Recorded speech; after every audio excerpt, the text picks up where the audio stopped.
And as Linda mentioned in the beginning of the service, today's service will be slightly abbreviated because I want to make sure there's time to bless our new garden afterwards. So this will be a briefer message, and thanks to Dr. Bell for saying that I've already given a sermon this morning, which helps ease some of that pressure. But I wanted to just share a little bit about this native garden that we planted yesterday. Yesterday, more than a dozen people from this congregation gathered to play in the dirt and to support some new life. We had the Schanbargers, John and June and Emma as included, and Carolyn and Kayla and Linda and Patrick and Ron and Stacy and Lisa and Lulu, Arden and Chris and the Papantonis family.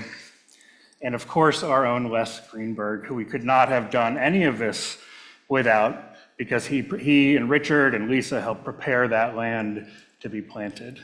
Did I miss anybody who was there? I want to make sure. Marty was there. Marty especially helped us trim some bushes in the back and Laura. Oh my goodness, I shouldn't have mentioned names at all. But I now have.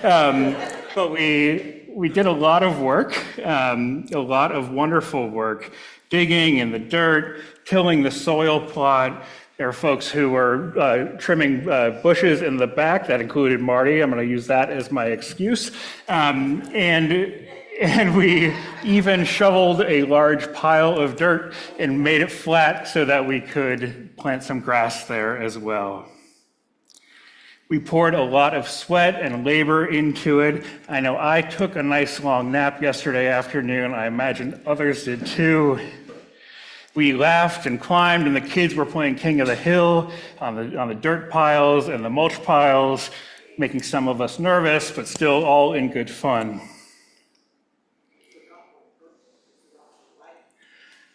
Thank you, Ellen Marie. I forgot my wife, but I didn't forget my wife. I actually intentionally left her off the list, but she was there. It was lovely. We had a great time, and she hopes to come back and work on the garden some more.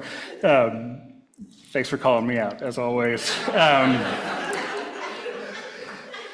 We planted plants that were native to this area, whose roots have evolved to grow deeper in this soil, in this land. Plants that have co-evolved with pollinators and other critters indigenous to this area, and to grow and be a part of a great cycle of interdependence. And we didn't have to pay for it. It was a grant from the National Wildlife Federation, among others. And there's so much symbolism here in this garden. There was interdependence and working together, the generosity of the earth and the generosity of service, the deepening of roots, our own roots and connections to the earth and the life that is all around us. It pulled us out of our daily life and our regular tasks and our isolation. I mentioned to some afterwards that I didn't think of the current administration one time while I was digging dirt. And I encourage you to think about getting in touch with the earth as a way to continue to survive in these times. It reminded us as we were working of our power to support life and abundance and our power to destroy it and our impact on it. I saw more than a few spotted lanternflies, which, as many people may know, are migrating into this area due to climate change, and they are an invasive species harming our indigenous plants. So I may have empathetically ended their lives so that we could continue to care for our trees here. On this Indigenous Peoples Day weekend, all this gardening also reminded me of the power and aims of colonialism and white supremacy culture. Not just to take what is not ours, but to replace it, to impose a rigid way of being that is not reflected in the way nature works and does not respect the constant change and evolution that happens all around us, to impose a worldview. Nature is about balance rather than dominance, and all too often, humans in political and material power, in their insecurity about that power, seek to impose domination on others, to take and take and take what is not theirs, to claim it's theirs by divine right, to treat the earth and other humans as tools or as obstacles in their pursuit of the object of their greed. And I give thanks for nature's refusal to be dominated. And I give thanks for humanity's refusal, demonstrated time and time again throughout the ages, to allow domination to be the final word. Like nature, the free and loving spirit of humanity will not be contained by fences or borders or narrow-minded definitions of who is worthy of love and compassion. And my prayer for us is that we continue to recognize that this is an act of protest and an expression of our faith to resist the temptation to dominate and control. It is an act of protest and an expression of our faith to resist the temptation to dominate and control, and instead to live into being co-creators with nature. So may our new garden be a living reminder of this, our shared faith. Amen. Some logistics.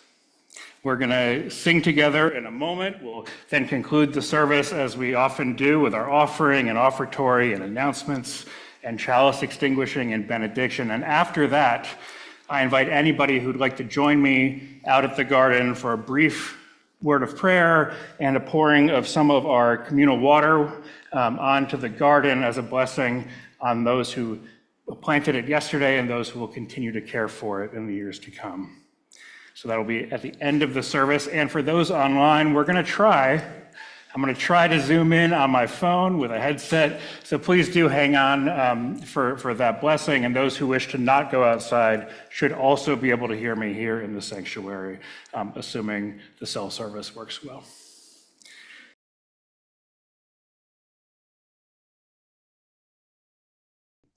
So as a brief blessing, I want to offer a short prayer, and then I'll pour water from our water communion water onto the garden.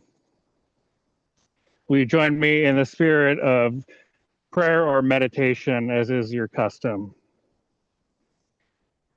Spirit of life, we give thanks for this living garden, for the hands that have dug and planted, for the hearts that envision beauty and belonging here, and for all who will tend and be tended by this sacred garden.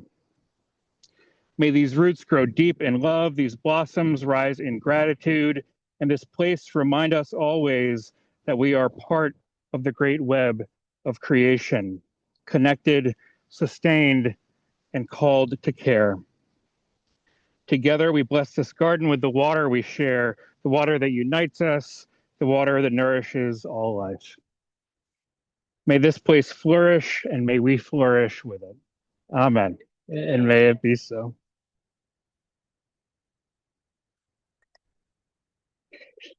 There was concern about the water for those online.